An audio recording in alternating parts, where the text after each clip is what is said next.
Subscribe করুন সরকারি কর্মচারী চ্যানেলটিকে এবং পাশের বেল আইকনটিকে প্রেস করুন চাকরির খবর এবং বিভিন্ন ইম্পর্টেন্ট নিউজ সম্পর্কে সবসময় সবার আগে আপডেট পাওয়ার জন্য। এরপরে এবার বাংলায় শুরু হতে যাচ্ছে ভোটার তালিকার সংশোধন অথবা এসআইআর।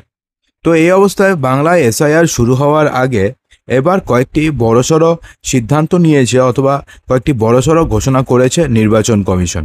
তো সেক্ষেত্রে আপনি কি চান যে পশ্চিমবঙ্গে বা বাংলাতে এসআইআর হোক নাকি যেমন চলছিল সেমনই চান? অবশ্যই কমেন্ট বক্সে জানাতে একদমই ভুলবেন না। 18 বছর পেরোলেই ভোটার হওয়ার আবেদন করা যায়, কিন্তু 50 থেকে 60 বছর বয়সী নাগরিকদের প্রথমবার ভোটার হওয়ার জন্য বিপুল সংখ্যক আবেদন দেখে রীতিমতন বিস্মিত নির্বাচন কমিশন। এই অস্বাভাবিক প্রবণতার কারণে প্রতিটি জেলায় একটি বিশেষ মনিটরিং কমিটি গঠনের নির্দেশ দিয়েছে নির্বাচন কমিশন। অর্থাৎ আমরা জানি যে 18 বছর বয়স হলে সবাই ভোটার তালিকাতে নাম উঠিয়ে নেয়, কিন্তু এবার দেখা গেছে যে 50 থেকে 80 বছর বয়সী অনেক নাগরিক রয়েছে যারা প্রথমবার ভোটার তালিকার নাম তোলার জন্য তারা উদ্বিগ হয়ে গেছে, এবং এই কারণে প্রতিটি জেলায় একটি করে মনিটরিং কমিটি গঠনের নির্দেশ দিয়েছে নির্বাচন কমিশন। কমিশনের সিদ্ধান্ত অনুযায়ী জেলাশাসক তথা জেলা নির্বাচনী আধিকারিকের তত্ত্বাবধানে গঠিত এই কমিটি 50 থেকে 80 বছর বয়সী নতুন ভোটারদের আবেদনগুলো পুঙ্খানুপুঙ্খভাবে যাচাই করবে, আবেদনগুলির নথি এবং পারিবারিক তথ্য সমস্ত কিছু খতিয়ে দেখবে এবং নিশ্চিত হওয়ার পরে তাদের নাম ভোটার তালিকায় অন্তর্ভুক্ত করা হবে। ইতিমধ্যে এই বিষয়ে প্রয়োজনীয় নির্দেশিকা সমস্ত জেলাতে পাঠিয়ে দেওয়া হয়েছে। কমিশনের এক কর্মকর্তা জানিয়েছেন যে এই প্রবণতা নতুন হওয়ায় সতর্কমূলক পদক্ষেপ হিসাবে এমন সিদ্ধান্ত নেওয়া হয়েছে। অন্যদিকে আরও বলা হয়েছে যে যেই সমস্ত বিধানসভা এলাকাতে 2002 সালের ভোটার তালিকা এখনও পর্যন্ত সম্পূর্ণ প্রকাশ করা যায়নি সেগুলো অবিলম্বে ওয়েবসাইটে প্রকাশের নির্দেশ দিয়েছে কমিশন। আমরা সবাই জানি যে 2002 সালের ভোটার লিস্টের তালিকা অলরেডি প্রকাশ পেয়েছে, কিন্তু বেশ কয়েকটি জেলাতে বেশ কয়েকটি বুথের ভোটার লিস্টের তালিকা এখনও পর্যন্ত পাওয়া যায়নি। তো কেন পাওয়া যায়নি এবং সেগুলোকে উদ্ধার করে আগামী কয়েকদিনের মধ্যে ওয়েবসাইটে প্রকাশ করার নির্দেশ দিয়েছে কমিশন। একই সঙ্গে যে সমস্ত জায়গাতে এখনও বুথ লেভেল অফিসার নিয়োগের কাজ সম্পূর্ণ হয়নি সেখানে যত দ্রুত সম্ভব অর্থাৎ অতি দ্রুত সেগুলোকে করার বার্তাও দিয়েছে নির্বাচন কমিশন।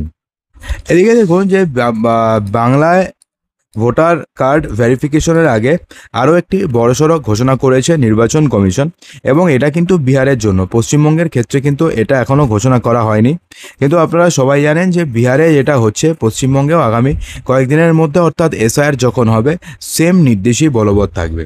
তো সেক্ষেত্রে বিহারের ক্ষেত্রে বলা হয়েছে যে বিহারে যাদের নাম বাদ পড়েছে প্রায় 65 লক্ষ ভোটারের নাম বাদ পড়েছে, তারা আধার কার্ড দেখিয়ে পুনরায় তালিকায় অন্তর্ভুক্তির জন্য আবেদন করতে পারবেন। সুপ্রিম কোর্টের অন্তর্বর্তীকালীন আদেশের পরে এই বিজ্ঞপ্তি জারি করেছে বিহারের মুখ্য নির্বাচনী আধিকারিক বিনোদ সিং গুঞ্জিওয়াল। সেক্ষেত্রে এই বিজ্ঞপ্তিতে বলা হয়েছে যে বাদ পড়া ভোটাররা তাদের এপিক নম্বরের মাধ্যমে তালিকাভুক্তির অবস্থা এবং বাদ যাওয়ার কী কারণ রয়েছে সেই কারণ জানতে পারবেন। 1 আগস্ট প্রকাশিত খসড়া তালিকায় বাদ পড়া নাম ব্লক অফিস, পঞ্চায়েত অফিস, পুরসভা এবং প্রতিটি বুথে টাঙানো হয়েছে। অসন্তুষ্ট ব্যক্তিরা আধার কার্ডের কপি নিয়ে দাবি জানাতে পারবেন। অর্থাৎ যেই সমস্ত ভোটারের নাম বাদ পড়েছে এবং যারা মনে করছেন যে তাদের নামটা কোনো একটা বিশেষ কারণে অথবা আনইনটেনশনালি বা ইন্টেনশনালি বাদ ফেলানো হয়েছে, তো সেই সমস্ত ভোটাররা কি করবেন, তারা তাদের আধার কার্ড দিয়ে পুনরায় তারা আবেদন করতে পারবেন। কিন্তু আধার কার্ডটি 12 নম্বর নথি হিসাবে যে গ্রহণ করা হবে না, এটা কিন্তু ইতিমধ্যে নির্বাচন কমিশন স্পষ্টভাবে সুপ্রিম কোর্টে জানিয়ে দিয়েছে যে তারা আধার কার্ড দেখিয়ে পুনরায় আবেদন করতে পারবেন, সেটা যেমন ঠিক, কিন্তু আবেদন করলেই যে তাদের আবেদন মঞ্জুর করা হবে এই কথা কিন্তু সুপ্রিম কোর্ট কোনোভাবেই বলেনি। দেখুন এখানে বলা হয়েছে যে তবে খসড়া তালিকা থেকে ভোটারদের তালিকায় আবার নাম নথিভুক্ত করার জন্য কমিশন নির্দেশিত 11টি নথির মধ্যে যে কোনো একটি উপস্থাপন করতে হবে সেটা বলেছে। রবিবার বিহারের সিইও বিশেষ নিবিড় সংশোধন এর প্রথম পর্যায়ে কি বলেছে, খসড়া ভোটার তালিকা থেকে বাদ যাওয়া 65 লক্ষ নামের বিবরণ প্রকাশ করেছিলেন। বাতিলের মধ্যে 36 লক্ষকে দেখানো হয়েছে তারা অন্যত্র স্থায়ীভাবে চলে গিয়েছে, আর 22 লক্ষকে মৃত বলে ঘোষণা করা হয়েছে।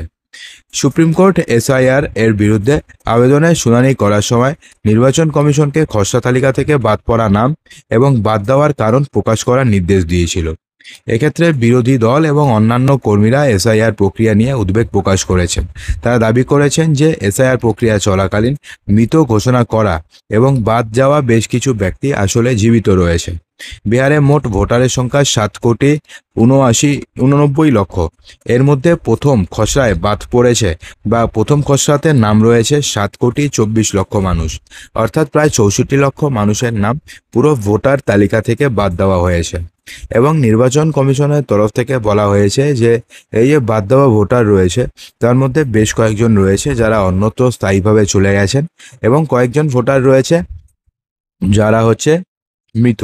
তো এখন যাদের এই রায় পছন্দ হবে না বা এটা পছন্দ হবে না, তারা কিন্তু অবশ্যই তাদের আধার কার্ড দিয়ে পুনরায় নির্বাচন কমিশনে তারা আবেদন জানাতে পারবেন। ঠিক আছে? তো বন্ধুরা, আশা করব যে ভিডিওটিতে আপনাদের সমস্ত কিছুই সঠিকভাবে বোঝাতে পেরেছি।